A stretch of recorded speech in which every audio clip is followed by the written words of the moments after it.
Welcome back to Joe Stunner Boxing. I hope you're doing well. The rematch between Tyson Fury and OLEKSANDR USYK is on December the 21st, which when you think about it, it's not that far away, is it? Not really. So one of the things about the first fight, one of the main criticisms was that Fury had too many voices in the corner. And his father was in there, Sugar Hill was in there, Andy Lee was in there, and they were all yapping at him, and nothing was really getting done. And I'm thinking specifically after the ninth round where Tyson had been badly floored and was taking a beating and all but knocked out essentially. And suddenly he had this sort of multitude of voices in the corner telling him this, telling him that, telling him the other. Well, Andy Lee, I've got the magic tablet here so I can read you a few quotes. Andy Lee has addressed this issue.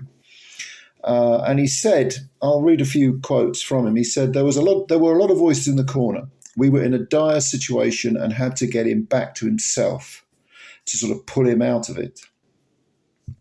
I was told and I believed he was 2 rounds down, so I had to speak up about that. His dad was giving him great advice, I thought, but he's also a dad and that's his son. Sugar should have been the only voice and he will be the only voice in the next fight. And he then goes on to say, when you lose, you're open to criticism, but it shows Tyson trusts his team, that he doesn't want to change. A lot of guys would have looked for an excuse, blamed it on the team, but he's not changing the team. Hopefully it works out for him. He's pragmatic about losing the first time. It was very close the first fight. I've got to be better. I've got to concentrate more and I'll win the rematch. It's as simple as that, really. Obviously, it's not as simple as doing it, but saying it is. And then he goes on to say, Sugar should always be the only voice, really, but we've all got relationships with Tyson. This is his dad, and it's his son. He's going to say what he feels his son should do. No one's going to stop a dad from advising his son in the biggest fight of his career. We might all be talking again at some stage. Who knows what will happen? But there's been no conversation about it to resolve what happened previously. Me and Sugar talked about it, and I said, Sugar, I'm sorry, but I had to speak up during those last 2 rounds. I thought he was down on the card, so I thought he had to win the rounds. And Sugar said, Andy, it's okay. If someone tells me, and I believe them, that he's down on the cards, I'll have to tell him because you're duty-bound, honour-bound. When you're a fighter, that's with a fighter, when you're in a fight that close, you don't know how it's going when you're at the one fighting. But if you're unequivocally down on the card, you need a knockout or win in those last rounds. You should be told that. My confidence has taken a knock, I would say that. But I believe in Tyson. If anyone can turn this around, it would be him, because he's an incredible fighter, incredible person. He's overcome so much that this isn't even the biggest battle he's ever faced. He's probably had harder fights, bigger challenges in boxing, and much bigger challenges in life. So this will be nothing to him. He needs to be fitter. He probably needs to be heavier. He couldn't be fitter for the first one because he had a cut eye. You remember the first fight was cancelled because Fury had a very bad cut eye. He says he didn't spar. And Andy Lee says, yeah, he couldn't spar. He will be better for the rematch if he doesn't get cut or injured. But if he is on the decline, if he's getting old, or does he need to just get fitter? Those are question marks that should be answered, or at least we'll have a much better impression after the second fight.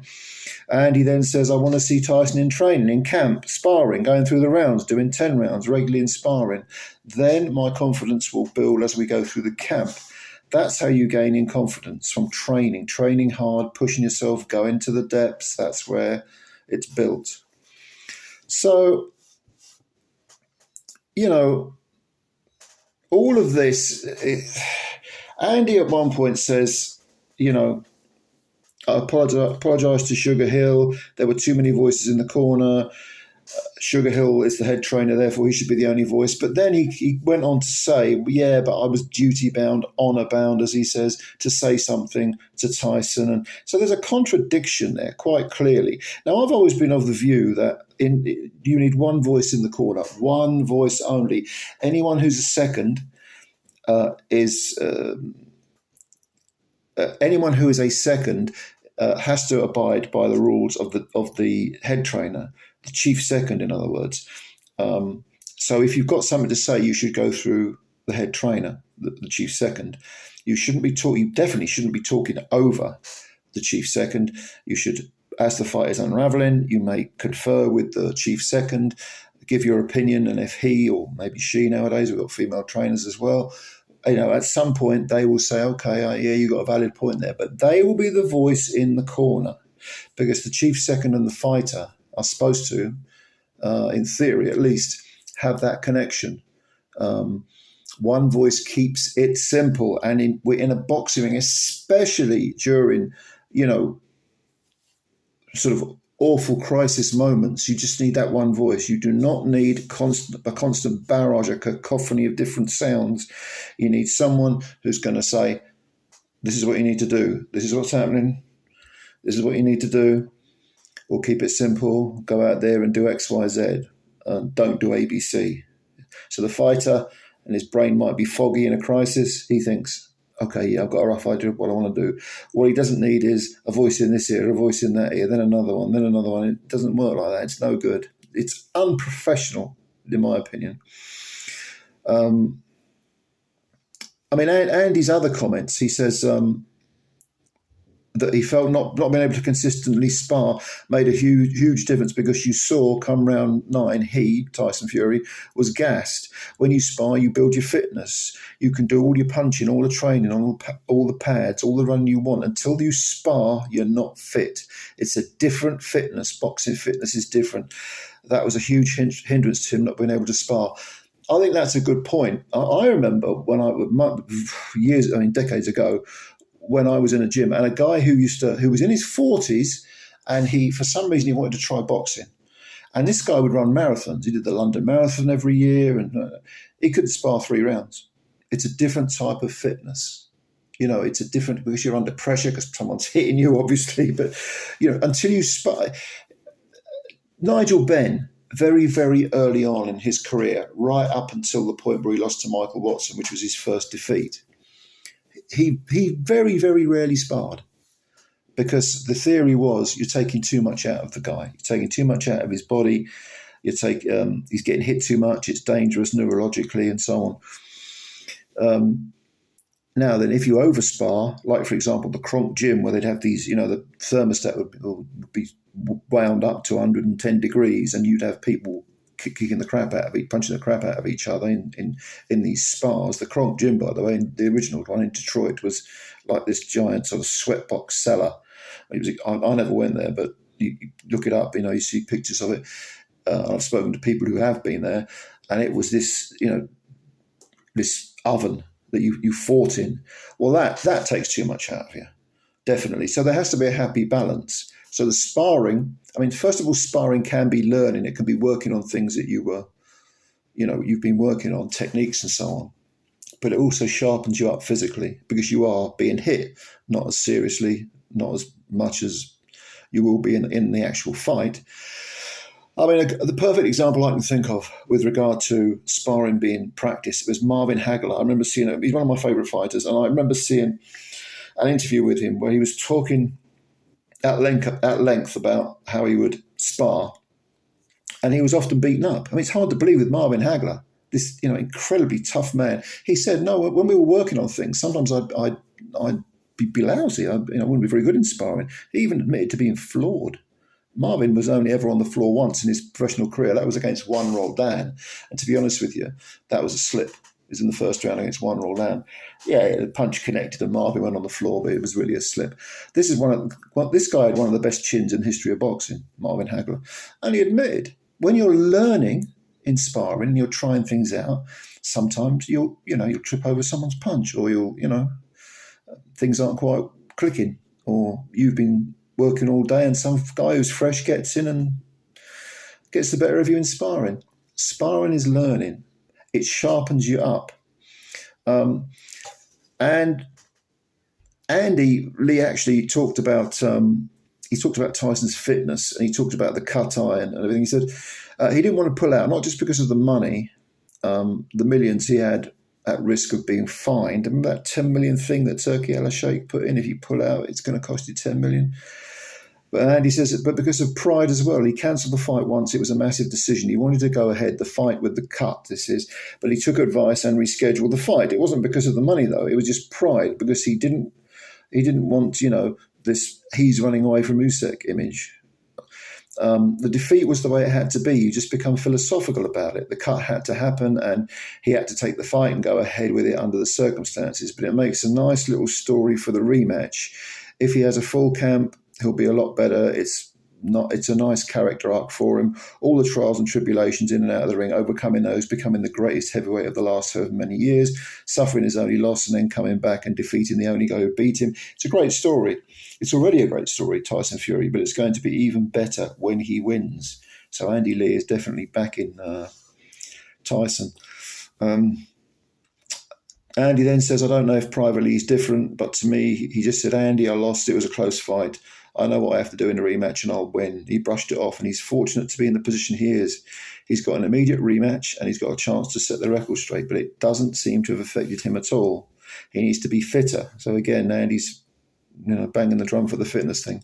He needs to be able to concentrate for longer, no breaks. Don't need to take breaks mid-fight. He needs to push Usyk back. Usyk was very dominant on the forward foot. These are good points, I think.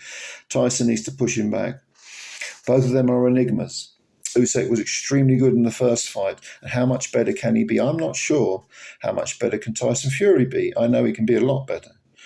I think Usyk will be better, and I'm not sure how much more. I know Tyson will be a lot better. Well, let's go back to the point he made about fitness, because a lot of people with heavyweights associate losing weight as making yourself fit. Well, first of all, there's fitness, getting yourself into a good optimum weight and letting your body adjust to that weight. But there's also fighting fit is different, and this is where the sparring comes in, because you sharpen yourself in a fight mode. You become used to having that threat in front of you. It's a psychological and a mental thing as well. But in the case of Fury, maybe coming in heavier is fitter. Maybe he lost too much weight in the first fight. Interesting point, that Andy makes there. And he says, he's got Usyk was very dominant on the front foot. He also points that out. Absolutely true. I mean, Fury does have to push Usyk back. I mentioned in a previous video that I think Fury's got to go for Usyk. And someone said in the comments, well, a few people actually said, he did this. And if he does that, it's suicide. He walks right into Usyk. Well, he tried the stick and move thing in the first fight for some rounds. It was only when he got aggressive and started coming forward in that little sort of purple patch in the middle of the fight, just before he got knocked down. And he landed a great uppercut on Usyk, hurt Usyk. You saw Usyk had cosmetic injuries to his face afterwards. He'd been in a fight. He'd been in a tough fight. It was only when he stepped on the front foot and went forward and took risks and let his hands go that Fury, the much bigger man, was able to not dominate Usyk, but to push him back, to hurt him, to make him realise he's in a very serious fight. All of this is relevant, I think. All of this is relevant. And one more thing, of course, John Fury has been extremely quiet. We don't know where he, where he is. If you compare him before the first Usyk fight, you couldn't get rid of him, could you? He was constantly talking, and he headbutted or tried to headbutt that youngish fellow, one of Usyk's crew, and he was trying to beat everyone up like he always does. And now you can't even see the guy. Now, has he been removed from the team? I don't know. Honestly, don't know. But if he has been, I think it might be for the best. Definitely, yeah. So I'm getting this information, by the way. I should give credit to the person who who picked up these quotes from Andy Lee. This article was written by Declan Warrington, and I'm reading the quotes from an article in Boxing Scene. So let me give credit to him. What do you think? First of all, do you think Fury's got a chance of winning the rematch? He has got a chance. Of course he's got a chance, but how much of a chance do you think he's got? That's the question I have for you. And what do you think he has to do to reverse the first fight, the decision of the first fight? Obviously not get clipped, not get nearly knocked out like he was in the 9th round. But tactically, what else do you think he has to do? Like I've given my opinion, I think he's got to go forward. I think he's got to fire far more punches. I think, yes, Andy's right, he's got to be fitter, which probably means he's going to be at least 10 pounds heavier, I would say, 10, 12 pounds heavier. That might not be enough. Usyk might still beat him. But don't forget, Fury is a fighting man, and he is a much bigger man than Usyk. And in the first fight, from the opening bell, it was almost comical to see this enormous man retreating, showboating in the corner to try and sort of calm his own nerves and give the impression, trying to bluff his way through it. And this much smaller man going after him with real intent. Very, very strange to see, wasn't it? Very strange. Anyway, look, I'm repeating myself now, so let's hear your opinions. What do you think? What do you think about Andy Lee's comments? What do you think about Tyson? How can he reverse the first fight? Let me ask you another question as well. And I've asked this before. Do you think the fight even goes ahead? Because I remain sceptical, personally. I hope I'm wrong. I want to be wrong. If I am wrong, brilliant. But what do you think? Let me know. Comments below as usual. If you're new to the channel and you could subscribe, that would be a big deal. I hope you like the video. That like button. If you liked it, give it a click and all, because they count them. All right, ladies and gentlemen. Thanks. This has been quite a long video, but thank you very much for your time. And I will speak to you all soon. And bye for now.